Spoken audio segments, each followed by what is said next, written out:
الله أكبر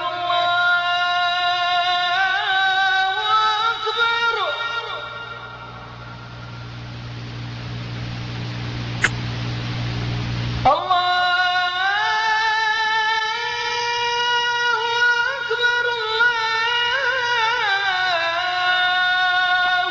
أكبر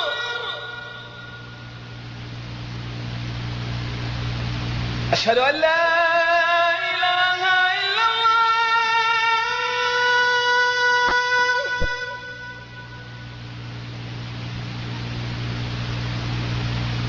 أشهد أن لا إله إلا الله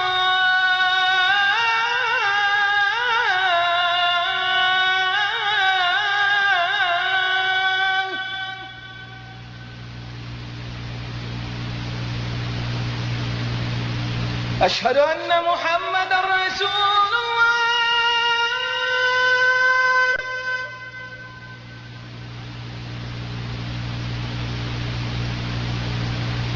أشهد أن محمد رسول الله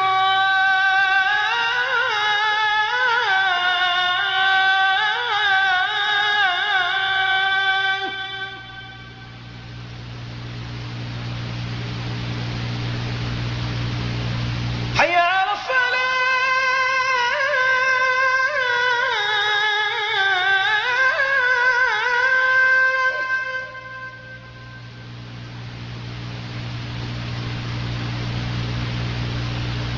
حي على الصلاة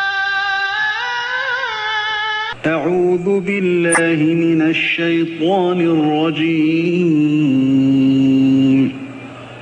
بسم الله الرحمن الرحيم يا أيها الذين آمنوا أطيعوا الله وأطيعوا الرسول وأولي الأمر منكم فإن تنازعتم في شيء فردوه إلى الله والرسول إن كنتم تؤمنون بالله واليوم الآخر ذلك خير وأحسن تأويلا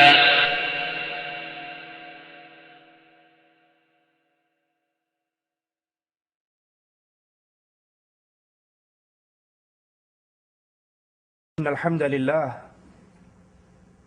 نحمده ونستعينه ونستغفره ونعوذ بالله من شرور أنفسنا ومن سيئات أعمالنا من يهده الله فلا مضل له ومن يضلل فلا هادي له أشهد أن لا إله إلا الله وحده أما بعد أعوذ بالله من الشيطان الرجيم بسم الله الرحمن الرحيم قل هو الله أحد الله الصمد لم يلد ولم يولد ولم يكن له كفوا أحد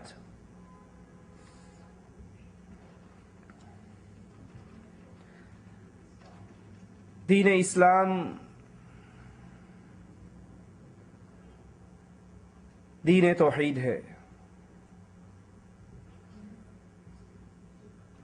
اور اسلام کا نظام عبادات ایک ایک عبادت اللہ کی توحید کی طرف انسان کو دعوت دیتی ہے. وہ عبادت چھوٹی ہو وہ بڑی ہو، جب اس پہ غور کیا جائے، اس کے تقاضوں پہ غور کیا جائے، اس کے دروس اور اس کی دعوت پہ غور کیا جائے، تو ہر عبادت ایک اللہ کی وحدانیت کی کھلی ہوئی دلیل ہے. نماز ہم دن میں 5 مرتبہ پڑھتے ہیں، لیکن یہ نماز، یہ عبادت، اس کا ایک ایک عمل مالک کی وحدانیت کی گواہی دے رہا ہے. نماز سے پہلے مسلمانوں کو آذان دے کر اکٹھا کیا جاتا ہے. یہ آذان کیا ہے؟ لا الہ الا اللہ پر ختم ہوتی ہے، مالک کی وحدانیت کا اعلان ہے. اللہ اکبر، اللہ اکبر، اللہ کی کبریائی، اشہد ان لا الہ الا اللہ، مالک کی الوہیت کی گواہی. نماز کے اندر قیام اللہ کے لیے، رکوع اللہ کے لیے، سجدہ اللہ کے لیے. یہ رکوع، یہ سجدہ یہ قیام، اپنی پیشانی کو خاک پہ رکھنا، یہ تمام عمل انسان کو سبق دے رہے ہیں کہ الہ صرف ایک اللہ ہے۔ روزے کی عبادت، انسان حلال چیز ہے نہیں کھاتا، پرہیز کرتا ہے، کمرے کے اندر چھپا ہوا بیٹھا، اس کے پاس کھانے کی تمام چیزیں ہیں، لیکن کوئی ہے جو اس کو روک رہا ہے اس کھانے اور پینے اور اپنی بیوی سے ہم بستری کرنے سے۔ کیا چیز روک رہی ہے؟ وہ ایک اللہ پر ایمان ہے۔ یہ روزہ اللہ کی توحید کی طرف ہمیں دعوت دیتا ہے۔ اسی طرح ایک عبادت جس کا وقت قریب سے قریب تر ہوتا جا رہا ہے، وہ حج کی عبادت ہے۔ اللہ ہم سب کو اپنے گھر کا بار بار حج کرنے کی توفیق عطا فرمائے، کیونکہ رسول اللہ صلی اللہ علیہ وسلم فرماتے ہیں بار بار حج اور عمرہ کرو، حج اور عمرے میں تتابع کرو، متابعت کرو، بار بار حج اور عمرہ کرو۔ اس کے 2 فائدے ہوں گے۔ سب سے پہلا فائدہ، اللہ عز و جل بار بار حج اور عمرہ کرنے والوں کے گناہوں کو معاف کر دیتا۔ رسول اللہ صلی اللہ علیہ وسلم فرماتے ہیں ایک عمرہ اور دوسرا عمرہ، یہ اپنے درمیان میں جتنے گناہ ہو جاتے ہیں انسان سے، اللہ اس عمرے کو دوسرے عمرے تک کے لیے کفارہ بنا دیتا ہے۔ اور دوسرا فائدہ کہ بار بار حج اور عمرہ کرنے سے مالک تمہاری غربت اور فقیری کو ختم کر دے گا۔ بظاہر تو عمرہ کرنے پہ 170 ریال لگتے ہیں، حج کرنے پر 1500 ریال لگتے ہیں، لیکن اللہ کا وعدہ ہے جو انسان بار بار حج اور عمرہ کرتا ہے، مالک نہ اس پر گناہ باقی رہنے دیتا ہے، نہ اس کی غربت کو غربت رہنے دیتا ہے، بلکہ اس کو اپنی رحمت سے، اپنے فضل سے غنی کر دیتا ہے۔ رسول اللہ صلی اللہ علیہ وسلم فرماتے ہیں جو شخص حج کرتا ہے، حج مبرور، لیس لہ جزاء الا الجنہ، جو مبرور حج کر لے، جس کے حج کو مالک قبول کر لے، اس کی جزا صرف اللہ کی جنت ہے۔ جو حج کرتا ہے، ایمان، عقیدہ توحید کی سلامتی ہے، پھر اس حج کے اندر جھگڑا لڑائی نہیں کرتا، برے گندے خیالات اس میں نہیں لاتا، اس طرح کے اعمال نہیں کرتا جو اس کے حج کو فاسد کر دیں، وہ حج اللہ قبول کر لے، پھر اس حاجی کی شان یہ بن جاتی ہے رجع کیوم ولدتہ امہ، وہ ایسے لوٹتا ہے جیسے آج اپنی ماں کے پیٹ سے نکلا ہے، اس کے ذمے کوئی گناہ باقی نہیں رہتے۔ رسول اللہ صلی اللہ علیہ وسلم حج کا قافلہ لے کر جا رہے، اور ایک صحابی اپنی سواری سے گرتا ہے، اس کی گردن کی ہڈی ٹوٹتی ہے، فوت ہو جاتا ہے۔ رسول اللہ صلی اللہ علیہ وسلم فرماتے ہیں اس کو احرام کی 2 چادروں میں دفن کر دو، اس کے سر کو نہ ڈھانپو، اس کو خوشبو نہ لگاؤ، اس کو ایسے ہی دفن کر دو، کیونکہ قیامت کے دن یہ آئے گا وَهُوَ مُلَبِّيًّا، اور اپنی زبان سے لبیک اللہم لبیک کا ترانہ گاتا ہوا آئے گا۔ لیکن یہ حج آپ کو اور مجھے کیا سبق دیتا ہے؟ اس حج سے میں اور آپ کیا سمجھتے ہیں، کیا دروس ملتے ہیں؟ حج تو ہم کر لیتے ہیں، لیکن اس حج سے ہمیں ملتا کیا ہے؟ اس حج کا درس کیا ہے؟ اس حج کا نچوڑ کیا ہے؟ یہ حج بندے کو سمجھاتا اور سکھاتا کیا ہے؟ اس حج کی سب سے پہلی دعوت لا الہ الا اللہ کی دعوت ہے، یہ اللہ کی توحید کی دعوت دیتا ہے۔ انسان اپنے سے نکلتا ہے، میقات پر پہنچتا ہے، کسی نے 3 پیس سوٹ پہنا ہوا، کسی غریب نے معمولی کپڑے پہنے ہوئے، کوئی بادشاہ ہے، کوئی امیر ہے، کوئی وزیر ہے، کوئی فقیر ہے، لیکن میقات پر آ کر، دنیا کے اندر بھلے کوئی بادشاہ ہے، میقات پر آ کر ساری دنیا والے سارے اس اللہ کے در کے منگتے بن جاتے ہیں۔ 2 چادروں کے اندر فقیروں کی طرح لباس پہن کر اللہ کے سامنے اپنی عاجزی اور انکساری کا اعلان کرتے ہیں۔ آپ کا یہ عمل آپ کو سمجھا رہا ہے دنیا میں کوئی آدمی کتنا ہی بڑا ہو جائے، لیکن یاد کرو پوری دنیا فقیر ہے اور داتا فقط عرش والا اللہ ہے۔ آپ نے احرام باندھا، حج کے اعمال میں داخل ہونے کی نیت کی، اب کیا حکم ہے آپ کو کہ تلبیہ کہیے، لبیک اللہم لبیک، اللہ میں حاضر ہوں، میرے گناہوں کے انبار ہیں، میں ان گناہوں کو لے کر تجھ سے معافی کا سوال کرنے کے لیے آیا ہوں، لبیک اللہم لبیک، لبیک لا شریک لک لبیک، میں حاضر ہوں، کس ایمان کے ساتھ، کس عقیدے کے ساتھ، کس دعوت کے ساتھ، کس سوچ اور فکر کے ساتھ، لا شریک لک، اللہ میں گواہی دیتا ہوں تیرا کوئی شریک نہیں، نہ عیسیٰ تیرا بیٹا ہے، نہ عزیر تیرا بیٹا ہے، نہ محمد صلی اللہ علیہ وسلم تیرے نور میں سے نور ہے، لا شریک لک، نہ تیری ذات میں کوئی شریک، نہ تیری صفات میں کوئی شریک، نہ تیری عبادت میں کوئی شریک، تو تمام شریکوں سے پاک ہے، وحدہ لا شریک ہے۔ وہاں سے چلتے ہیں آپ تلبیہ کہتے ہوئے بیت اللہ میں آتے ہیں، اس تلبیہ کو یاد کیجئے، اس لبیک اللہم لبیک کے سبق کو یاد کیجئے، ہر وہ بھائی اس کو اپنے دل میں اتارے جو اپنی مسجد میں جاتا ہے اور اذان سے پہلے یہ آوازہ دیتا ہے یا سنتا ہے، الصلاۃ والسلام علیک یا نور من نور اللہ، کہ محمد صلی اللہ علیہ وسلم اللہ کے نور کا ٹکڑا ہے۔ اگر آپ اسی عقیدے پر باقی رہے تو حج نے آپ کو کیا دیا؟ حج میں تو آپ نے گواہی دی تھی، لبیک اللہم لبیک، لبیک لا شریک لک لبیک، اللہ تیرا کوئی شریک نہیں، تیرا کوئی ساتھی نہیں، تیری ذات کے اندر سے نہ لم یلد ولم یولد، نہ تو کسی میں سے نکلا، نہ کوئی تجھ میں سے نکلا، نہ تو کسی کا باپ، نہ کوئی تیرا بیٹا، لیکن آپ اپنے انڈیا پاکستان میں واپس جا کر اپنی مسجد میں آواز لگاتے ہو، الصلاۃ والسلام علیک یا نور من نور اللہ، کہ محمد صلی اللہ علیہ وسلم اللہ کے نور کا ٹکڑا ہے، اللہ کے نور کا جز ہے۔ وہ ذاکر کہتا ہے توبہ توبہ توبہ علی نو خدا اکھنے ہاں، نہ خدا تو جدا اکھنے ہاں، ہم علی کو نہ خدا کہتے ہیں اور نہ ہی خدا سے جدا کہتے ہیں، یعنی وہ خدا بھی نہیں ہے اور خدا سے جدا بھی نہیں ہے، پھر کیا ہے بھائی؟ وہ اللہ تو وہ ہے، آپ نے حج میں اقرار کیا، لبیک اللہم لبیک، لبیک لا شریک لک لبیک، مالک تیرا کوئی ساجی نہیں، اللہ تیرا کوئی شریک نہیں، اللہ تیرا کوئی ساتھی نہیں، نہ محمد تیرے نور کا ٹکڑا ہے، نہ عیسیٰ تیرا بیٹا ہے، نہ عزیر تیرا بیٹا ہے، نہ علی تجھ میں سے نکلا ہے، تمام عقیدے شرکیہ عقیدے ہیں۔ حج کرتے وقت اللہ مالک سب سے پہلے میقات پر احرام باندھتے ہی جو سبق آپ کو دے رہا ہے وہ لا الہ الا اللہ کا سبق ہے۔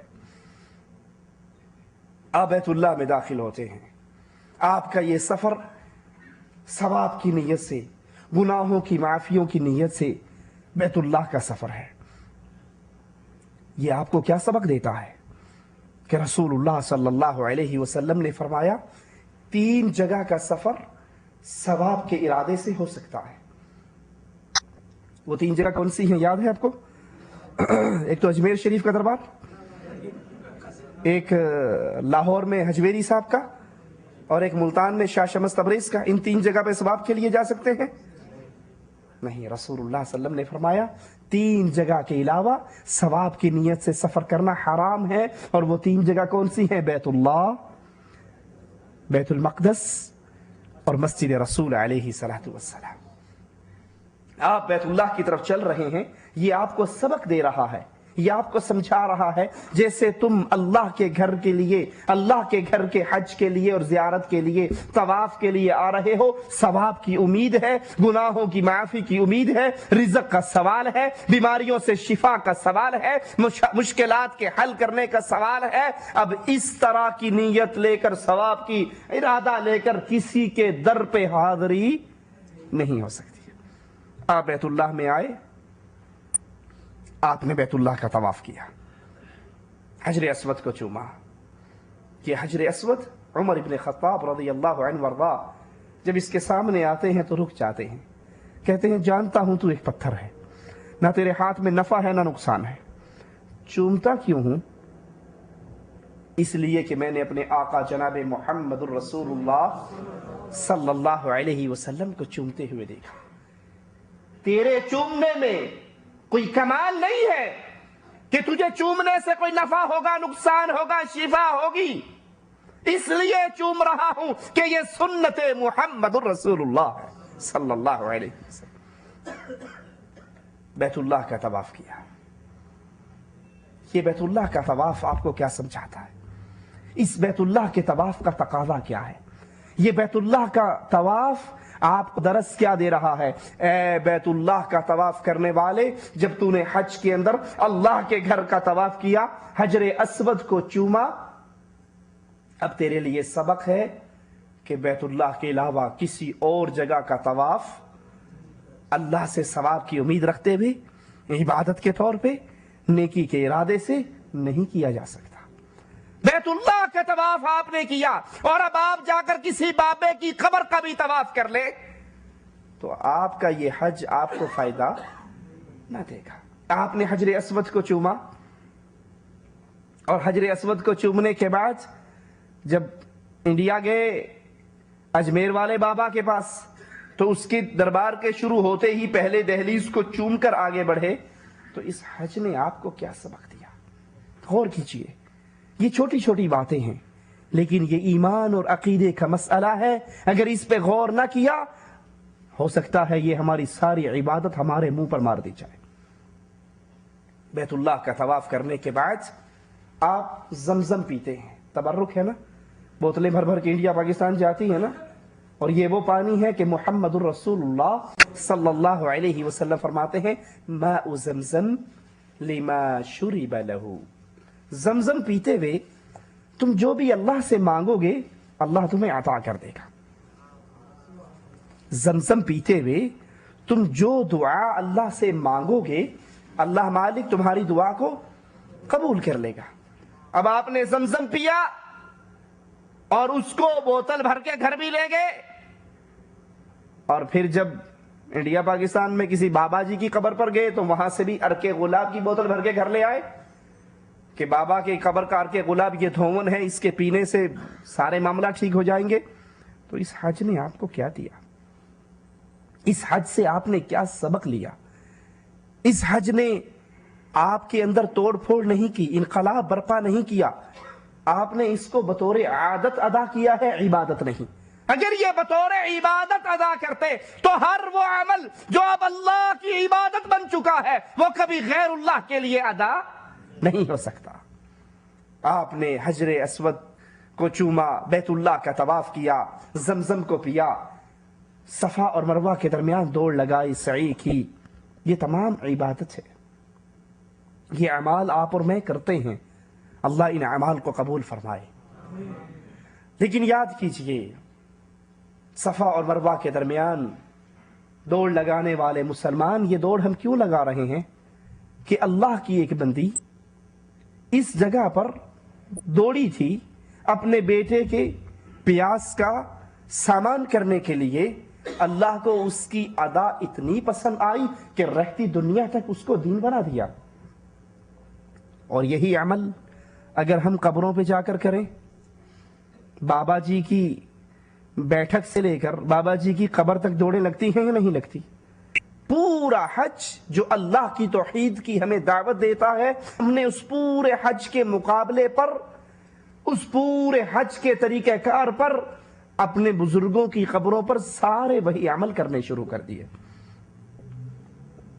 صفا مروہ کرنے کے بعد بال کٹوائے جاتے ہیں یا نہیں؟ رسول اللہ صلی اللہ علیہ وسلم نے دعا کی نا، 2 مرتبہ آپ نے دعا کی ان کے لیے جنہوں نے اپنے سر کو بالکل صاف کیا، اللہ ان پہ رحم فرما، اللہ ان پہ رحم فرما، اور 1 مرتبہ دعا کی اس کے لیے جس نے اپنے بالوں کو کینچی سے کاٹا۔ اب یہ عمل عبادت ہے یا نہیں؟ یہ بال کس کے لیے کٹوا رہے ہیں؟ اللہ کو راضی کرنے کے لیے۔ یہ تمام اعمال حج کے کیے جا رہے ہیں۔ کیا خیال ہے جب ہمارے علاقے میں بابا جی کا عرس لگتا ہے تو اس کے دربار پر آنے والے اپنے بچوں کی پورے سر کی ٹنڈ کروا کے ایک چٹیا چھوڑتے ہیں یا نہیں چھوڑتے؟ دیکھے ہیں آپ نے؟ میں غلط تو نہیں کہہ رہا؟ وہ لٹ شاہ دیکھا ہے نا، جس کی ایک لٹ لٹکی ہوئی ہوتی ہے، یہ کیا ہے؟ یہ بابا جی کے نام پر ہے. ہماری اولاد نہیں ہوتی تھی، ہم نے بابا جی سے آ کر دعا کی، ہماری اولاد ہو گئی. اس کے بعد اب ہر سال ہم اپنے بچے کو لاتے ہیں، وہ پورے بالوں کی ٹنڈ کر دیتا ہے، لیکن ایک چٹیا بابا کے نام پہ چھوڑ دیتے ہیں. یہ بال کٹوانا تو حج کے اندر اللہ کی عبادت میں سے ایک عمل تھا، وہی عمل ہم آج قبروں پر کر رہے ہیں. میری باتوں سے ناراض نہ ہوں، غور کیجئے، ٹھنڈے دل کے ساتھ سوچئے، کیا واقعی ہم اللہ کی عبادت والے ایک ایک کام کو اپنے باباؤں اور بزرگوں کے نام پہ نہیں کر رہے؟ آپ اس حج سے کیا سمجھ رہے ہیں، کیا سیکھ رہے ہیں؟ یہ پہلا سوال ہے. یہ حج آپ کو کیا دے رہا ہے؟ یہ پہلا سوال ہے. آپ نے صفا مروہ کر لیا، اب 8 تاریخ کو آپ مینا میں گئے،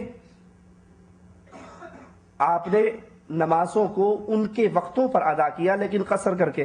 کیوں؟ غور کیجئے کیوں؟ اس لیے کہ یہ سنت محمد رسول اللہ ہے. یہ عمل سنت محمد رسول اللہ ہے. ظہر کی نماز، عصر کی نماز، مغرب کی نماز، عشاء کی نماز اپنے اپنے وقتوں پہ لیکن قصر پڑی جا رہی ہے. یہ عمل سنت محمد رسول اللہ ہے. اور حج کا سبق ہے، حج کا سبق ہے کہ ہم نے ہر وہ کام کرنا ہے جو رسول اللہ صلی اللہ علیہ وسلم سے ثابت. تو کیا خیال ہے زندگی کے باقی دنوں کے اندر بھی ایسے ہی کرنا چاہیے یا نہیں؟ سوچئے ذرا اپنے دل پہ، غور کیجئے. اللہ سب سے پہلے کہنے والے کو سوچنے کی توفیق دے، دل میں وہ کتنے عمل ہیں جو ہم رسول اللہ صلی اللہ علیہ وسلم کی سنت کے خلاف کرتے ہیں. یہ حج مجھے اور آپ کو سبق دے رہا ہے کہ عبادت اللہ کی کرنی ہے اور طریقہ رسول اللہ صلی اللہ علیہ وسلم سے لینا ہے. آپ مینا کے اندر اپنے اپنے وقتوں پہ نماز ادا کر رہے ہیں لیکن قصر نماز ادا کر رہے ہیں. کیوں؟ اس لیے کہ یہ سنت محمد الرسول اللہ ہے. 9 تاریخ کو آپ عرفہ کی طرف جاتے ہیں اور عرفہ کے بارے میں رسول اللہ صلی اللہ علیہ وسلم فرماتے ہیں کہ حج تو نام ہی عرفہ کا ہے، حج نام ہی عرفہ کا ہے. اس دن اللہ عز و جل فرشتوں سے سوال کرتا ہے، اے میرے فرشتوں، یہ لوگ کہاں کہاں سے آئے ہیں؟ یہ کتنی دور دور سے اکٹھے ہونے والے، یہ کیا مانگتے ہیں؟ ان کا سوال کیا ہے؟ ان کی ڈیمانڈ کیا ہے؟ فرشتوں کو گواہ بنا کر مالک کہتا ہے، میرے فرشتوں، میں نے ان سب کے گناہوں کو معاف فرما دیا. رسول اللہ صلی اللہ علیہ وسلم فرماتے ہیں شیطان اس دن اپنے سر میں خاک ڈالتا ہوا، ہوا خارج کرتا ہوا دوڑتا ہے کہ میں نے ان بندوں کو گمراہ کرنے کے لیے کتنے پاپڑ بیلے اور اللہ عز و جل نے ایک لمحے کے اندر سب کے گناہوں کو معاف کر دیا. یہ عرفہ کا دن. آئیے ذرا اس عرفہ کے دن سے کچھ سیکھیں، کچھ سمجھیں. رسول اللہ صلی اللہ علیہ وسلم فرماتے ہیں سب سے افضل دعا، سب سے افضل کلمات جو میں نے کہے اور مجھ سے پہلے گزر جانے والے نبیوں نے کہے عرفہ کے دن، وہ کیا ہے؟ لا الہ الا اللہ وحدہ لا شریک لہ لہ الملک ولہ الحمد یحیی ویمیت وہو حی لا یموت بیدہ الخیر وہو علی کل شیء قدیر. عرفہ کے دن سب سے بہترین دعا جو اللہ کے نبی نے کی اور اللہ کے نبی صلی اللہ علیہ وسلم سے پہلے باقی تمام انبیاء نے کی، یہ پوری دعا منہج ہے، یہ پوری دعا راستہ ہے، یہ پوری دعا دعوت ہے، یہ پوری دعا آپ کو اور مجھے فکر دیتی ہے، اور وہ فکر اللہ کی توحید کی فکر ہے. پوری دعا اللہ کی صفات، اللہ کی توحید، عقیدے کی ایک کھلی ہوئی کتاب ہے. لا الہ الا اللہ، اللہ کے علاوہ کوئی الہ نہیں، اللہ کے علاوہ کوئی مشکل کشا نہیں، اللہ کے علاوہ کوئی حاجت روا نہیں، اللہ کے علاوہ کوئی اولاد دینے والا نہیں، اللہ کے علاوہ کوئی قانون ساز نہیں، اللہ کے علاوہ کوئی شہنشاہ نہیں، کوئی حاکم نہیں، کوئی ایسا نہیں جس کا قانون اس دھرتی پہ چل سکے. لا الہ الا اللہ، یہ ایک اللہ ہے. اچھا ہیں کتنے؟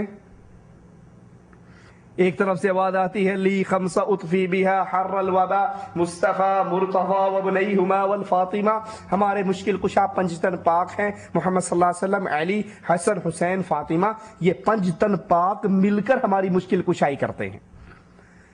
ایک طرف سے آواز آتی ہے نہیں نہیں، ساڈا عبد القادر قادر ہے، سانو ہور کسے دی لوڑ نہیں، پیر عبد القادر جیلانی وہ خود ہر کام کرنے پہ قادر ہے، اب ہمیں کسی اور کی ضرورت نہیں۔ ایک طرف سے آواز آتی ہے خدا کے پلے میں سوائے وحدانیت کے کیا رکھا ہے، جو لینا ہے وہ لے لیں گے در مصطفیٰ سے۔ اب آئیے ذرا مالک اپنے رسول کی زبان سے عرفہ کے دن جو دعا نکلوا رہے ہیں وہ کیا ہے؟ لا الہ الا اللہ وحدہ، اللہ کتنے ہیں؟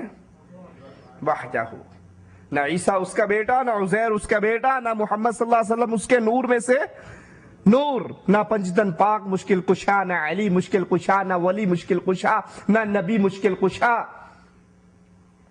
وحدہ، اللہ ایک ہے، لا شریک لہ۔ اللہ نے آسمان پیدا کیا تو کوئی بابا جی ساتھ تھا؟ اللہ نے زمین پیدا کی کوئی پیر صاحب ساتھ ہیں؟ کہتے ہیں کہ جب حضرت علی کو غصہ آیا، مرحب سے جنگ ہوئی، دونوں نے تلوار ماری، تلوار پہلی زمین کو چیر گئی، دوسری زمین کو چیر گئی، تیسری کو چیر گئی، چوتھی کو چیر گئی، پانچویں کو چیر گئی، چھٹی کو چیر گئی۔ تلوار تھی یا ہائیڈروجن بم تھا؟ اب نعوذ باللہ نقل کفر نباشت، ہمارے شیعہ حضرات کا یہ عقیدہ ہے کہ وہ علی مشکل کشا کی تلوار چلتی جا رہی تھی اور چھٹی زمین کو جب چیرا تو نعوذ باللہ ثم نعوذ باللہ اللہ بھی ڈر گیا کہ کہیں یہ تلوار چلتے چلتے، کیونکہ ان لوگوں کا عقیدہ ہے کہ یہ زمینیں ایک بیل کے سینگ پر ہیں، سنا ہے نہیں سنا؟ بیل کے سینگ پر ہیں، اور جب بیل اپنے سینگ پہ تھک جاتا ہے دوسرے سینگ پہ کرنے کے لیے، زمین کو دوسرے سینگ پہ کرتا ہے تو زمین پہ زلزلہ تب آتا ہے۔ اللہ نے کہا جبرائیل بھاگ کر جاؤ، علی مشکل کشا کی تلوار کے نیچے اپنا پر رکھو، تب کہیں جا کر یہ ٹھنڈی ہوگی۔ جبرائیل نے پر رکھا، آدھا پر کٹ گیا، پھر جا کر بچت ہوئی۔ مالک کا تو اعلان ہے لا شریک لہ، نہ اللہ نے زمین پیدا جب کی تھی اس وقت بھی اس کا کوئی ساجی ساتھی شریک نہ تھا، آسمان بنایا کوئی شریک نہ تھا، جنت بنائی کوئی شریک نہ تھا، جہنم بنائی کوئی شریک نہ تھا، انسان، جن، حیوان، درخت، چرندے، پرندے، چرندے سب کو پیدا کیا، لا شریک لہ، نہ اس کی ذات میں شریک ہے، نہ اس کی صفات میں شریک ہے، نہ اس کی عبادت میں شریک ہے۔ یہ عرفے کے دن کا سبق یاد کیجئے، لا الہ الا اللہ وحدہ لا شریک لہ، لہ الملک۔ شہنشاہ کون ہے؟ حکومت کس کی ہے؟ جو چاہے قانون سازی کرے، جو چاہے قانون بنائے، یہ اختیار کس کو ہے؟ ہمارے ہاں بھی ہے نا، یہ پارلیمنٹ ہے، یہ دستور ساز اسمبلی ہے، دستور بناتی ہے، قانون بناتی ہے۔ ارے ظالموں، لہ الملک، قانون بنانا رب کے اختیار میں ہے، ہمارے ذمے تو اس پہ عمل کرنا ہے، ہمارے ذمے قانون بنانا، ہمارے ذمے تو اس پہ عمل کرنا ہے۔ قانون تو دستور قرآن و حدیث کی شکل میں مالک نے اتار دیا اور اس کی ایسے نگرانی کی، محمد الرسول اللہ صلی اللہ علیہ وسلم کہتے ہیں میں آج کے بعد شہد نہیں کھاؤں گا۔ پڑھا ہے یہ قصہ یا نہیں پڑھا؟ اللہ اکبر، میں آج کے بعد شہد، یہ کہا کہ شہد حرام ہو گیا تم بھی نہ کھانا، حرام تو نہیں کہا نا، اپنی ذات کے بارے میں کہا میں آئندہ نہیں کھاؤں گا۔ عرش والے کو یہ بھی برداشت نہ ہوا کہ یا ایھا النبی لم تحرم ما احل اللہ لک، اس چیز کو آپ حرام کرنے والے کون ہوتے ہیں جس کو اللہ نے حلال کیا ہے؟ آپ کون ہیں اس کو حرام کرنے والے جس کو اللہ نے حلال کیا ہے؟ تبتغی مرضات ازواجک، بیویوں کی رضامندی چاہتے ہو یا رب کی رضامندی چاہتے ہو؟ یہ اللہ ایسا شہنشاہ ہے، اس کا قانون ایسا عظیم ہے کہ اس میں تبدیلی کا اختیار عام انسانوں کو تو دور کی بات ہے، وقت کے نبی کو بھی نہیں ہوتا۔ مالک اعلان فرماتا ہے، قرآن حکیم ہے، سورۃ کہف کی آیات ہے، معذرت سورۃ کہف میں نہیں بلکہ 29ویں پارے میں یہ آیات ہے، وَلَوْ تَقَوَّلَ عَلَيْنَا بَعْدَ الْأَقَاوِيلِ لَأَخَذْنَا مِنْهُ بِالْيَمِينِ ثُمَّ لَقَطَعْنَا مِنْهُ الْوَتِينَ فَمَا مِنْكُمْ مِنْ أَحَدٍ عَنْهُ حَاجِزِينَ۔ اگر میرا نبی اپنی طرف سے ہمارے دل میں کوئی بات لگائے، ہم دائیں ہاتھ سے پکڑ کے اس کی شہرت کو کاٹ دیں، تم میں سے کوئی اس کو چھڑا بھی نہ سکے، کیونکہ قانون ساز، قانون اتارنے والا اللہ، آپ کے اور میرے دل میں رب کے اتارے ہوئے قانون پر عمل کرنا۔ لا شریک لہ، لہ الملک ولہ الحمد۔ تمام تعریفیں اللہ کے لیے، ہر طرح کی تعریف اللہ کے لیے، تمام تعریفوں کے لائق ایک اللہ عز و جل۔ اب وہ اللہ، اس کی صفت کیا ہے؟ یحیی و یمیت۔ زندگی کون دیتا ہے؟ مارتا کون ہے؟ اللہ کے علاوہ کل من علیہا فان، سب نے مر جانا ہے، بقا کس کے لیے ہے؟ اللہ کے لیے۔ کیا خیال ہے، ہم یہ سبق ہمیں یاد ہے یا بھول گیا؟ بھول گیا۔ آپ نے سنا نہیں ابھی ربیع الاول آنے والا ہے تو اشتہار چھپیں گے، سٹیکر چھپیں گے، سنا ہے ہر عاشق کے گھر میں تشریف لاتے ہو، ہمارے گھر میں بھی ہو جائے چراغاں یا رسول اللہ۔ یہ نعتیں نہیں سنی؟ اللہ کے نبی زندہ ہیں، موجود ہیں، حاضر ناظر ہیں، ہر جگہ پہ ہیں، سب کچھ جانتے ہیں، موت زندگی کے اختیار آپ کے پاس ہے۔ نبی تو نبی رہ گئے۔ کہتے ہیں پیر عبد القادر جیلانی کی مریدنی کا بچہ مر گیا، پیر صاحب کو جا کر شکایت لگائی، پیر صاحب وہ بچہ مر گیا ہمارا، تو کہا مر گیا تو وقت آیا تھا، مر گیا ہم کیا کر سکتے ہیں؟ کہا پھر آپ کی مریدنی بننے کا فائدہ کیا ہوا؟ پیر صاحب نے اڈاری لگائی، درمیان میں سے جا کر تھیلا پکڑ لیا ملک الموت کا، اور کہنے لگا وہ میری مریدنی کے بچے کی ایک روح دے جاؤ اور باقی کو لے جاؤ۔ کہا صاحب تو پابند ہے اللہ کی طرف سے، کیسے چھوڑ سکتے ہیں؟ کہا مان جاؤ، ایک دے جاؤ۔ فرشتہ نہ مانا، سارا تھیلا لے کر الٹا کر دیا، سارے مردے زندہ ہو گئے۔ ابھی میں پاکستان گیا ہوا تھا، اسی ہفتے کو آیا تو قصور مجھے جانا ہوا تو رائمنڈ شریف سے ہو کر گزرا اور وہاں سے خود کتاب خرید کر لایا، ہمارے پاس موجود ہے، جو بھائی دیکھنا چاہے اس کو درس کے بعد دکھائی جا سکتی ہے۔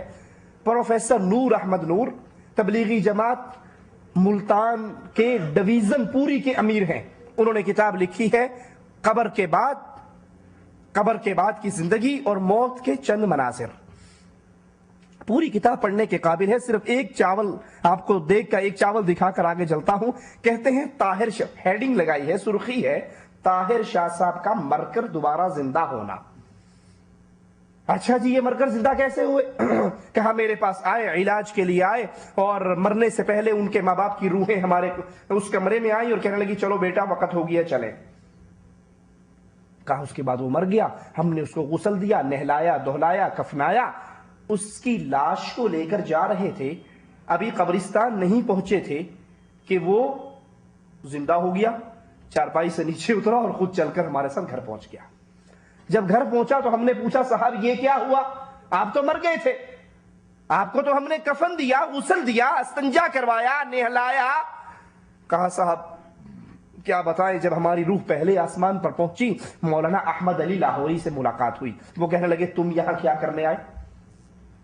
اب پیچھے جماعت کا کام کون کرے گا؟ تبلیغی جماعت تو مر جائے گی بیچاری، تم اکیلے اس پوری جماعت کو کندھا دیے ہوئے تھے۔ وہ مجھے پکڑ کر مولانا ذکریہ کے پاس لے گئے، مولانا ذکریہ وہ مجھے پکڑ کر مولانا الیاس کے پاس لے گئے، اور یہ مولانا احمد علی لاہوری، زکریا اور الیاس تینوں مل کر مجھے رسول اللہ کے پاس لے گئے اور کہا اللہ کے نبی یہ طاہر شاہ صاحب اکیلے پاکستان میں تبلیغ کا کام کر رہے تھے، جماعت کا کام کر رہے تھے، اب یہ مر گئے، یہاں آ گئے تو پیچھے تو جماعت بکھر جائے گی، بیڑا غرق ہو جائے گا، تو کون سنبھالے گا؟ اور اس کے ساتھ ہی میری روح کو دوبارہ واپس دنیا میں آنے کا حکم ہو گیا۔ یہ عرفہ کا دن آپ کو سبق سکھا رہا ہے، یحیی و یمیت، موت دینے والا کون؟ زندہ کرنے والا کون؟ نہ مولوی الیاس مولوی ذکریہ، احمد علی لاہوری اور محمد رسول اللہ صلی اللہ علیہ وسلم کسی کے حکم سے زندگی نہیں ملا کرتی، زندہ بھی وہ کرتا ہے اور موت بھی۔ ادھر تو محمد علیہ السلام کی گود ہے، بیٹا ابراہیم ہے، دم توڑ رہا ہے، آپ کا لاڈلا لخت جگر ہے، آپ اس بیٹے کو دیکھ رہے ہیں اور آنکھوں سے آنسو گر رہے۔ صحابہ کہتے ہیں اللہ کے نبی آپ بھی روتے ہیں؟ کہا یہ تو رحمت کے آنسو ہیں، لیکن ہم زبان سے وہی کہیں گے جس سے اللہ راضی ہوگا۔ اس کو قبر میں رکھتے ہیں اور زبان پکار اٹھتی ہے، ابراہیم تیری جدائی نے ہمارے دل کو غمگین کر دیا ہے، لیکن ہم زبان سے وہی کہیں گے انا للہ و انا الیہ راجعون۔ تم تو کہتے ہو ہمارے پیروں نے ان کی روح کو واپس لوٹا دیا، لیکن غور تو کرو یہاں رسول اللہ اپنے بیٹے کی روح کو واپس کیوں نہ لوٹا سکے؟ یحیی و یمیت، زندگی بھی اللہ دیتا ہے، موت بھی اللہ دیتا ہے۔ وَهُوَ حَيٌّ لَا يَمُوتُ، اور ایک اللہ ہے، ایک اللہ ہے، ایک اللہ ہے جو ہمیشہ سے ہے اور ہمیشہ، اس کے علاوہ سب کو موت آنی ہے۔ کہتے ہیں یہ بڑے گستاخ ہیں، یہ کہتے ہیں رسول اللہ مر گئے۔ رسول اللہ کو مرا ہوا کہنا، مردہ کہنا گستاخی ہے۔ تو قرآن کے بارے میں کیا کہو گے؟ قرآن تو خود کہتا ہے وَمَا مُحَمَّدٌ إِلَّا رَسُولٌ قَدْ خَلَتْ مِن قَبْلِهِ الرُّسُلُ أَفَإِن مَّاتَ، اگر یہ رسول مر جائے یا قتل کر دیے جائیں، نبی کو مرا ہوا کہنا گستاخی ہوتی تو یہ جملہ قرآن میں نہ آتا۔ یہ تو قرآن کہہ رہا ہے۔ عائشہ صدیقہ کہتی ہے مات النبی، میرے نبی مرے میرے گھر میں میری باری والے دن، باری بھی میری تھی، گھر بھی میرا تھا، آپ کا سینہ، آپ کا سر مبارک میرے سینے سے لگا ہوا تھا۔ یحیی و یمیت وَهُوَ حَيٌّ لَا يَمُوتُ، ہر کسی نے مرنا ہے، اگر موت کسی کے لیے نہیں ہے، ہمیشہ کی بقا ہے، وَهُوَ حَيٌّ لَا يَمُوتُ، تو وہ ایک اللہ عز و جل۔ بِيَدِهِ الْخَيْرُ، ہر طرح کی بھلائی، ہر طرح کی خیر کس کے ہاتھ میں ہے؟ حکومت جس کو دے، جس سے چھین لے، یہ اختیار کس کا ہے؟ کیا خیال ہے کس کا اختیار ہے؟ پکی بات ہے، کسی اور کا تو نہیں۔ وہ پاکستان والے تو کہتے ہیں ہمارے مانسیرے کے اندر ایک بابا ہے، بابا دھنکے شاہ، وہ ڈنڈے مارتا ہے نواز شریف کو تو وہ وزیر اعظم بن جاتا ہے، بے نظیر کو مارتا ہے تو وہ بن جاتی ہے۔ بیدہ الخیر، ہر طرح کی بھلائی کس کے ہاتھ میں ہے؟ نہ کسی پیر کے ڈنڈوں سے حکومت مل سکتی ہے۔ ہمارے ہاں ایک ہے طوطے شاہ، جس کا بچہ نہیں بولتا اس کو اس طوطے شاہ کا نمک چٹا دیتے ہیں، بچہ بولنے لگ جاتا ہے۔ کسی کو بواسیر ختم نہیں ہوتی، وہ اسلام آباد کے بابا جی کے دربار سے انگوٹھی لے کر پہن لیتا ہے، اس کو بواسیر ختم ہو جاتی۔ اور مالک عرفہ کے میدان میں حج کرنے والے حاجی کو سبق سکھا رہا ہے، کیا؟ بیدہ الخیر، شفا، عزت، روزی روٹی، ذلت، بیماری، ہر طرح کی خیر کس کے ہاتھ میں ہے؟ ایک اللہ کے ہاتھ میں۔ وَهُوَ عَلَى كُلِّ شَيْءٍ قَدِيرٌ، اور وہ اللہ ہے کیسا؟ ہر چیز پہ قادر ہے۔ ہر چیز پہ قادر کون ہے؟ احمد رضا خان بریلوی اپنی کتاب میں لکھتے ہیں ساڈا عبد القادر قادر ہے۔ اردو کا شعر ہے جس کا پنجابی والوں نے ترجمہ کیا ہے کہ ہمارا عبد القادر قادر ہے، اور مالک کیا کہتا ہے؟ وَهُوَ عَلَى كُلِّ شَيْءٍ قَدِيرٌ، ہر بندہ محتاج ہے، فقیر ہے۔ کتنا فقیر ہے؟ کھانا کھا لو اور اللہ قبض کی بیماری اس کے اوپر مسلط کر دے تو اتنا فقیر ہے کہ اپنے پیٹ کی گندگی کو باہر نکال۔ وَهُوَ عَلَى كُلِّ شَيْءٍ قَدِيرٌ، ہر بندہ محتاج اور ہر چیز پہ قادر صرف ایک اللہ۔ یہ عرفہ کا سبق ہے، اس کو یاد رکھیے۔ اور آپ عرفہ والے دن واپس آئے، سورج آپ کو عرفہ میں غروب ہو گیا، رسول اللہ صلی اللہ علیہ وسلم سے پوچھا گیا سب سے افضل عمل کیا ہے؟ تو اللہ کے نبی نے کیا فرمایا؟ الصلاۃ علی وقتہا، سب سے بہترین عمل نماز کو اس کے وقت پہ ادا کرنا۔ کیا خیال ہے، مغرب کا سورج عرفہ میں غروب ہو جاتا ہے، نماز پڑھنی چاہیے نا؟ حاجی پڑھتے ہیں یا نہیں پڑھتے؟ نہیں پڑھتے، سارا کا سارا لشکر عرفہ سے نکلتا ہے، اور اللہ کے نبی صلی اللہ علیہ وسلم تو فرما رہے ہیں سب سے بہترین کام یہ ہے کہ نماز کا وقت ہو جائے تو فوراً نماز پڑھو۔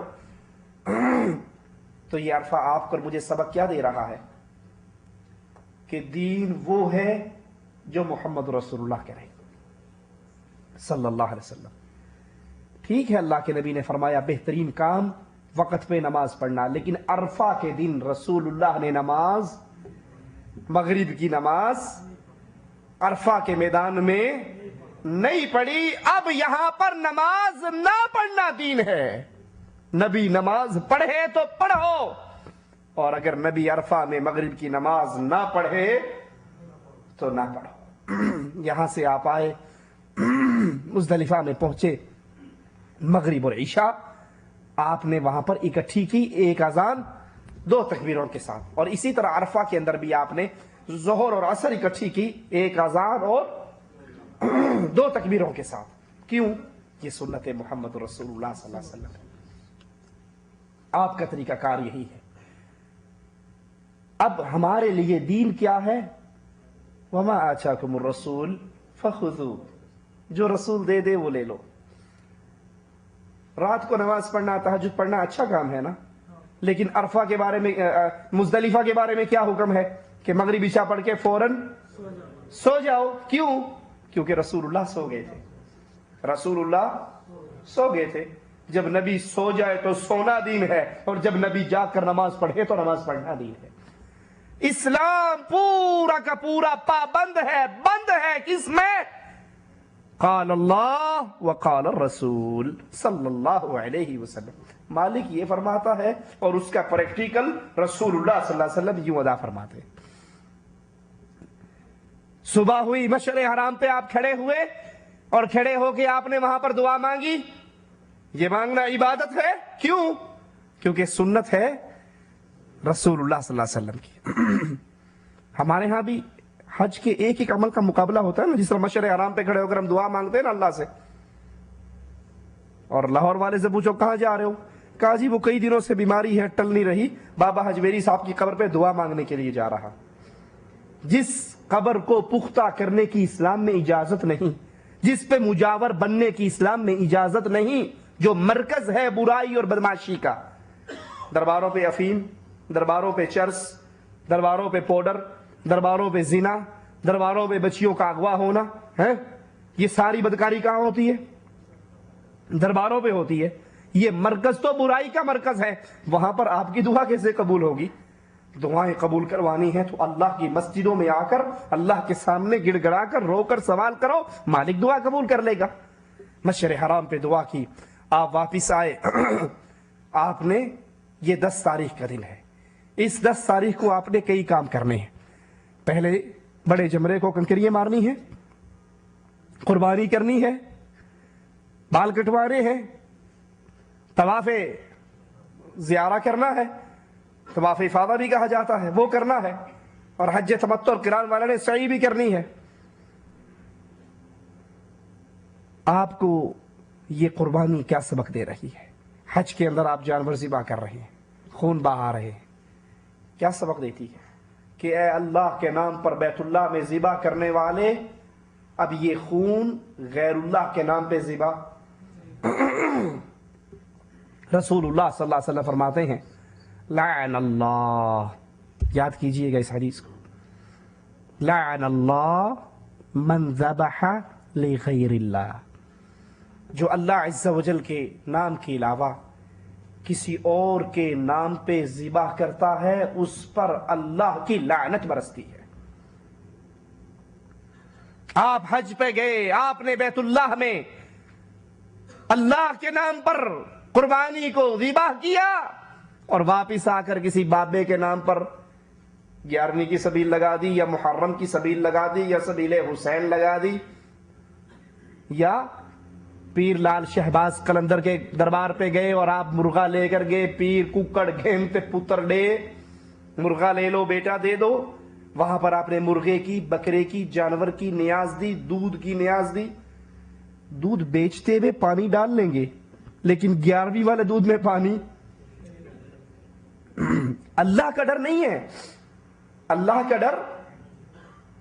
اللہ اکبر. عمر ابن خطاب مدینے کی گلی میں سے گزر رہے کہ گھر میں سے آواز آئی، بڑھیا کہتی ہے بچی کو بیٹا دودھ میں پانی ملا دو. وہ کہتی ہے اماں آپ کو نہیں پتا، عمر ابن خطاب نے پابندی لگائی ہے، منع کر دیا ہے. کہا رات کا وقت ہے، رات کا وقت ہے، اندھیرا ہے، عمر خطاب اپنے گھر میں آرام سے سو رہا ہوگا، تم ملا دو. اب کوئی عمر خطاب یہاں بیٹھا ہمیں دیکھ رہا ہے. تو وہ مومنہ کہتی ہے اماں اگر عمر ابن خطاب نہیں دیکھ رہا تو اس کا رب تو دیکھ رہا ہے. اگر عمر ابن خطاب نہیں دیکھ رہا تو اس کا رب دیکھ رہا ہے. دودھ بیچتے ہوئے اس میں پانی ملا دیں گے، لیکن جب دودھ بابا جی کے دربار پہ سبیل کے لیے جائے گا تو اب پانی. اللہ کا ڈر نہیں ہے، مردوں کا ڈر. اللہ سے نہیں ڈرتے.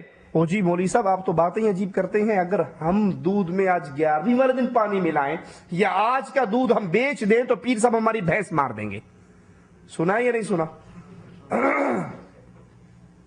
یہ پیر نہ ہوا بھینس مار فیکٹری ہو گئی، جو دودھ نہیں دے گا اس کی بھینس مار دے گا. بھائی یہ موت و حیات تو اللہ کے اختیار میں ہے، کسی بابے کی اختیار میں نہیں ہے. یہ آپ کو سبق مل رہا ہے کہ آپ اللہ کے لیے حج میں قربانی کر رہے ہیں. اب آپ کسی پیر کی قبر پہ نہ مکھی، نہ دیا، نہ پھول، نہ چادر، نہ بکرا، نہ مرغا، نہ تیل کے دیے، نہ گھی کے چراغ. کیوں؟ یہ عبادت ہے کس کی؟ خالص اللہ کی. اور جب آپ غیر اللہ کے لیے کام کرو گے تو اللہ کی عبادت میں غیروں کو. میں نے مکھی کا نام لیا، کیوں لیا؟ کیونکہ حدیث رسول میں آتا ہے دو شخص ایک قبر کے پاس سے، ایک بت کے پاس سے گزرے، ان کا عرس تھا، ان کی عید تھی. انہوں نے کہا بھائی ہمارے تو یہ رواج ہے، یہاں پر جو بھی جائے گا کچھ نہ کچھ دے کر جائے گا بابا جی کے نام پہ. انہوں نے کہا ہم تو مسافر ہیں، ہمارے پلے تو کچھ بھی نہیں. کہا مکھی مار کے دے دو. ایک نے مکھی ماری اور کہا نظر اللہ نیاز حسین، بی بی کے نام پہ، بابا کے نام پہ، چادر کے نام پہ ہیں. اس کو چھوڑ دیا، جانے دیا. دوسرے سے کہا تو بھی مکھی مار. کہا مکھی مار کر بھی دوں گا تو اس کے نام پہ جس نے مکھی کو پیدا کیا. کسی اور کے نام پہ مکھی کی نیاز بھی. غور کرو دکاندار بھائی، دکان پہ بیٹھے ہیں، فقیر آ کر کہتا ہے نظر اللہ نیاز حسین، اور آپ 1 روپیہ ڈال کے اس کے کشکول میں ڈال دیتے ہیں، 70 سال کی عبادتیں برباد ہو جاتی. آپ نے اللہ کی عبادت میں بھلے 1 روپیہ ہی غیر اللہ کے نام پہ دیا، آپ نے اس کی عبادت میں غیر کو شریک ٹھہرایا. یہ آپ کے لیے سبق ہے یہ قربانی، کہ اس قربانی کرتے وقت عہد کیجئے آج اللہ کے نام پہ ذبح کر رہا ہوں تو اب کسی غیر کے نام پہ ذبح. وگرنہ مشرکین مکہ یہی کیا کرتے تھے. وَجَعَلُوا لِلَّهِ مِمَّا ذَرَأَ مِنَ الْحَرْثِ وَالْأَنْعَامِ نَصِيبًا فَقَالُوا هَذَا لِلَّهِ بِزَعْمِهِمْ وَهَذَا لِشُرَكَائِنَا. وہ اپنے جانوروں کو، اپنے بکروں کو، اپنے اونٹوں کو، اپنی کھجوروں کو 2 حصوں میں بانٹا کرتے تھے اور کہتے یہ اللہ نام کی، یہ بابا کے نام پہ، یہ حبل کے نام پہ، یہ لات کے نام پہ، یہ عزہ کے نام پہ، یہ منات کے نام پہ، اور یہ اللہ کے نام پہ. وہ بھی اس طرح کیا کرتے تھے. اور اگر میں نے اور آپ نے بھی یہی کیا، بلکہ کئی بدنصیب تو ایسے ہیں جو یہاں مکہ شریف پہنچ کر فون کرتے ہیں پیچھے، طبیعت بہت خراب ہو گئی، جب سے آیا ہوں بیمار ہوں، جاؤ حجویری صاحب کی قبر پہ چادر چڑھا کر دعا کرو داتا ہماری بیماری کو دور کر دے. وہ ظالم تو آیا کہاں پر ہے؟ تو آیا کہاں پر ہے؟ وقت کا بادشاہ بیت اللہ میں آتا ہے اور ایک فقیر کو دیکھتا ہے، وہ رو رہا ہے. فقیر سے مراد جو ہمارے زبان کا لفظ ہے، یعنی میلے سے کپڑے، خستہ حال، غریب الوطن. کہا مانگ کیا مانگتا ہے، کیوں روتا ہے؟ تو غور کرنا، بظاہر جس کی حالت کمزور تھی مالی طور پہ، وہ اس وقت کے بادشاہ کو کیا کہہ رہا ہے؟ کہتا ہے اس کے گھر میں بیٹھ کر تجھ سے مانگوں شرم آتی ہے. اس کے گھر میں بیٹھ کر تجھ سے مانگوں اس سے شرم آتی ہے. وہ پیچھے ہو کر بیٹھ گیا, کہا کوئی بات نہیں. جب یہ دعا کر کے باہر نکلا, بیت اللہ سے باہر نکلا, پیچھے وہ بھی آ گیا. کہا اچھا وہاں تو تم کہہ رہے تھے نا کہ اس کے گھر میں بیٹھ کر تجھ سے مانگوں تو شرم آتی ہے, اب تو اس کا گھر نہیں ہے, اب تو باہر آ گئے, مانگو کیا مانگتے ہو. کہا کیا مانگوں, آخرت کا مانگوں یا دنیا کا مانگوں. کہا آخرت کا تو میں بھی اللہ کے در کا مانگتا ہوں, میرے پاس تو کچھ نہیں, ہاں دنیا کے 4 پیسے ہیں, مانگ کیا مانگتا ہے. کہا بھلے آدمی, دنیا تو میں نے دنیا والے کے گھر میں بیٹھ کر اس سے نہیں مانگی, تجھ سے کیا مانگوں. یہ آپ کو سبق دے رہا ہے کہ اب سارا مال آپ نے خرچ کرنا ہے تو اللہ کے نام پہ, اللہ کے نام کے علاوہ نہ کسی کی 11ویں دی جا سکتی ہے, نہ بی بی فاطمہ کی سان کے دی جا سکتی ہے, نہ کسی قبر پہ چادر چڑھ سکتی ہے, نہ کسی قبر پہ دیا جل سکتا ہے, نہ کسی قبر پہ پھول ڈالے جا سکتے ہیں, نہ کسی عرس اور میلے کے لیے چندہ دیا جا سکتا ہے. یہ مال خرچ کرنا عبادت ہے اور یہ حق ہے صرف ایک اللہ عز و جل کا. آپ نے حج تو کر لیا, لیکن اس حج کے سبق کو یاد کیجئے.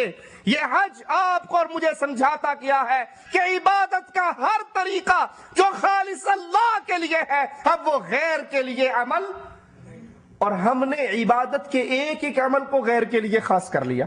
اللہ کے لیے بھی کرتے ہیں, غیر کے لیے. مثال دے کے چلوں کیسے. اللہ اکبر, میقات پر آ کر ہم احرام باندھتے ہیں نا سفید چادروں میں, ہر آدمی, کوئی کالی چادر میں تو نہیں جاتا نا, مخصوص لباس ہے. کیا خیال ہے ہمارے پیروں کے عرسوں کے دربار پہ جانے کے لیے مخصوص لباس نہیں ہے؟ سبز چولا پہن کر نہیں جاتے؟ سبز چولے پہن کر جاتے ہیں یا نہیں جاتے؟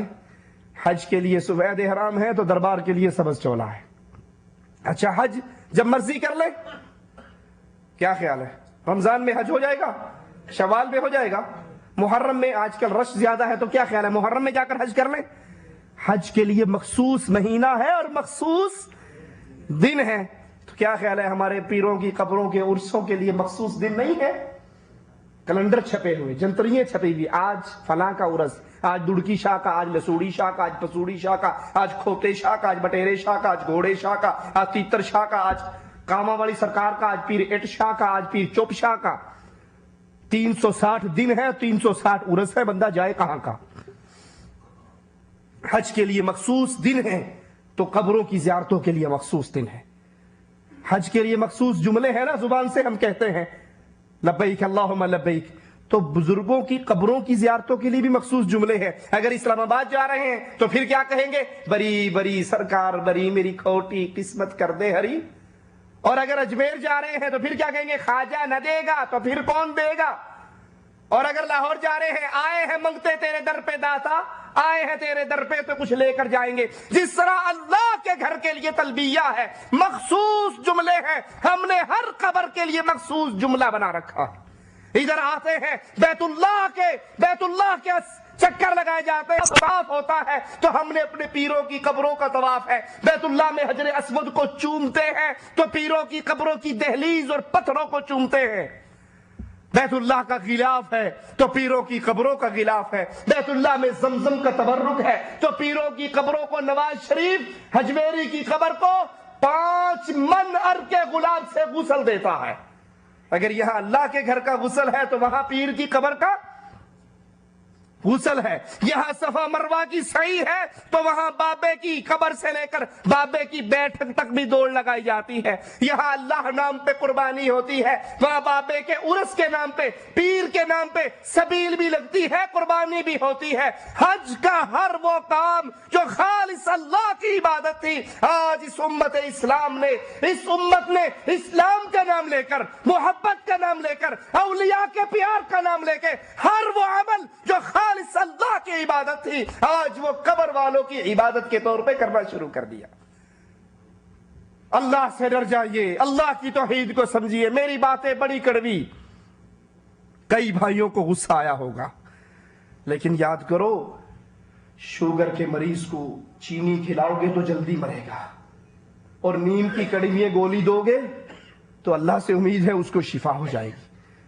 جو جہاں لگا ہے ٹھیک لگا ہے یہ راگ میں بھی الاپنا شروع کر دوں، جو ٹھیک ہے یہ اسے بھی کچھ نہ کہو اس کو بھی کچھ نہ کہو، تو پھر بربادی ہمارے اوپر مسلط ہو جائے گی۔ رسول اللہ صلی اللہ علیہ وسلم فرماتے ہیں تم امر بالمعروف کرو، نیکی کا حکم دو، برائی سے روکو، اگر تم اس کام کے کرنے سے رک جاؤ گے تو پھر اللہ کا عذاب تمہارے اوپر آئے گا، تم دعائیں مانگا کرو گے، اللہ تمہاری دعاؤں کو سنے گا نہیں، قبول نہیں کرے گا۔ اس لیے مسلمان اس دین کی تبلیغ کسی ایک مولوی صاحب کا کام نہیں۔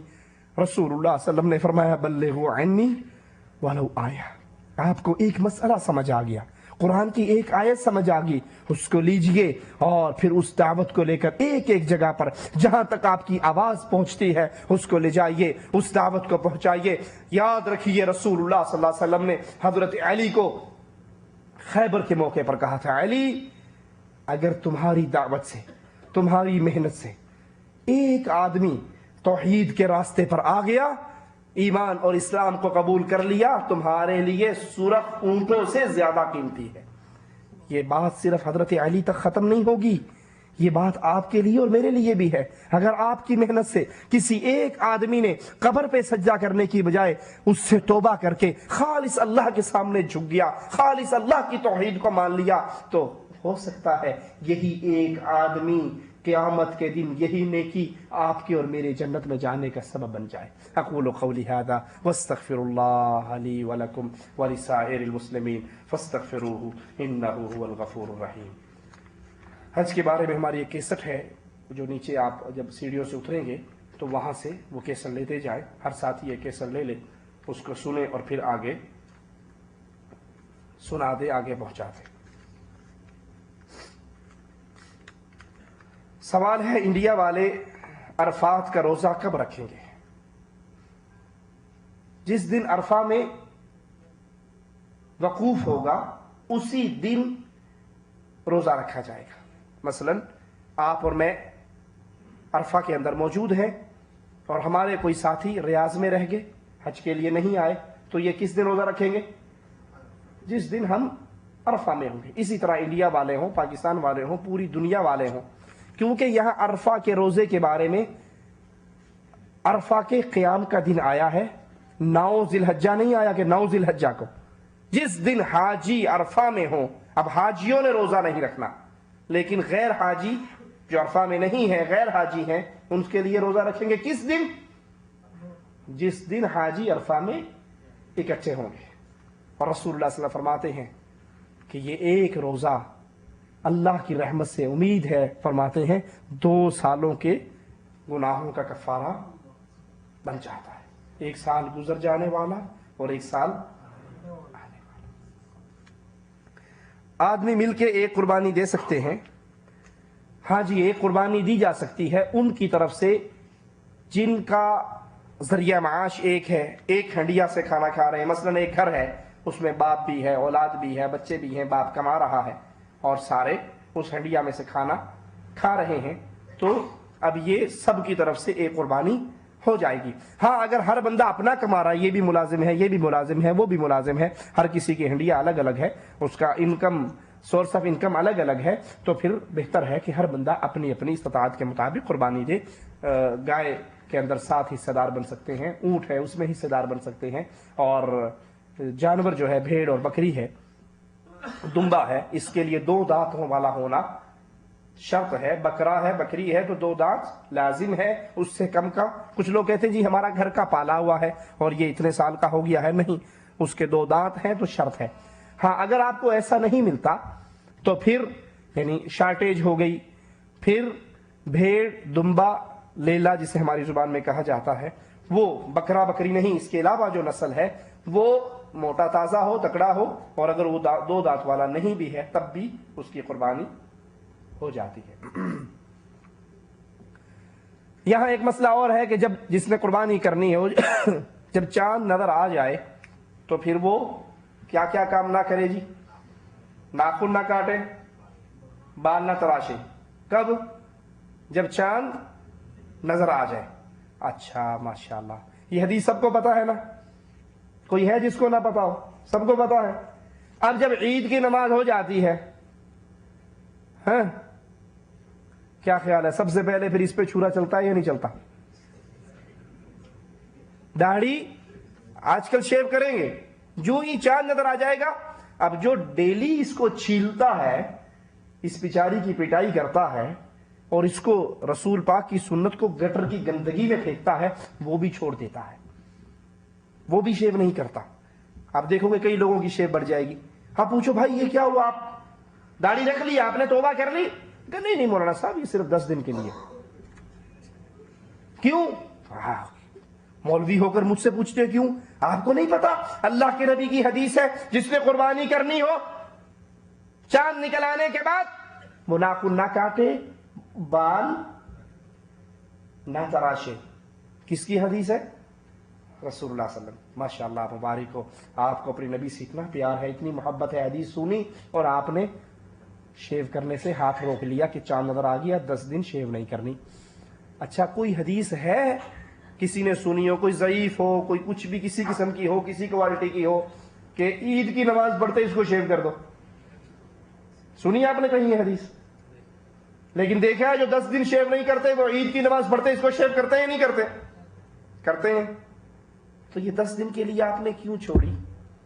اپنے دل کو دھوکہ نہ دو، یہ نبی کی محبت نہیں ہے، یہ دکھلاوا ہے، یہ لوگوں کو دکھانا ہے کہ لوگ 10 دن شیو نہیں کرتے تو میں بھی 10 دن شیو، 10 دن کے بعد لوگ بھی شیو کر دیتے ہیں تو میں بھی کر دیتا ہوں۔ حدیث ودیث کا کوئی چکر نہیں ہے۔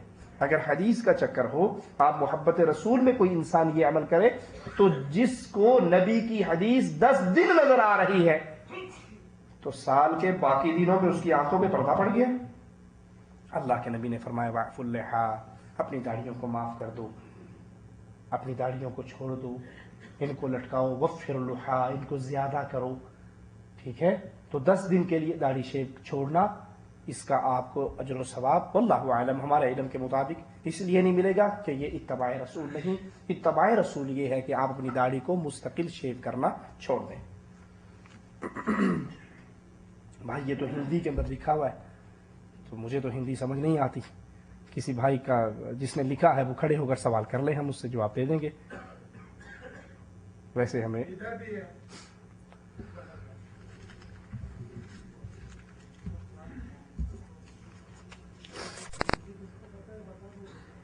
کیا یزید سے عداوت رکھنا صحیح ہے یا نہیں؟ اور بعض لوگ برے آدمی کو یزید کہتے ہیں اور پاکستان میں اکثر امام حسین کے حق میں اور یزید کے خلاف مرثیہ کہے جاتے ہیں، کیا یہ صحیح ہے یا نہیں؟ قرآن حدیث کی روشنی میں آگاہ کریں۔ یزید سے عداوت رکھنا درست نہیں ہے، غلط ہے، کیونکہ تاریخ کے جتنے واقعات ہیں وہ تاریخ شیعوں کی لکھی ہوئی تاریخ ہے جو حضرت یزید رحمۃ اللہ علیہ کے ذمہ لگائے جاتے ہیں، بلکہ وہ حضرت معاویہ کے بیٹے ہیں، صحابی رسول کے بیٹے، صحابی رسول کے شاگرد تابعی ہوا کرتے ہیں اور وہ تابعی کے درجے پر ہیں، اس لیے ان سے عداوت رکھنا، بغض رکھنا مسلمان کو لائق نہیں۔ اور چونکہ یہ مرثیے جتنے ہیں یہ شیعوں کے لکھے ہوئے ہیں اور ان کو سننا، ان کی محفل اٹینڈ کرنا یہ درست نہیں ہے۔ کیا حالت نماز میں ہاتھ سینے کے اوپر رکھے جائیں؟ جی، صحیح اور بہتر عمل جو یہ ہے جو حدیث سے ثابت ہے وہ حالت نماز میں ہاتھ کو سینے پر رکھنا ہے۔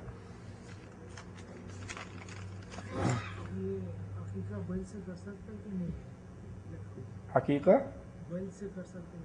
اگر کوئی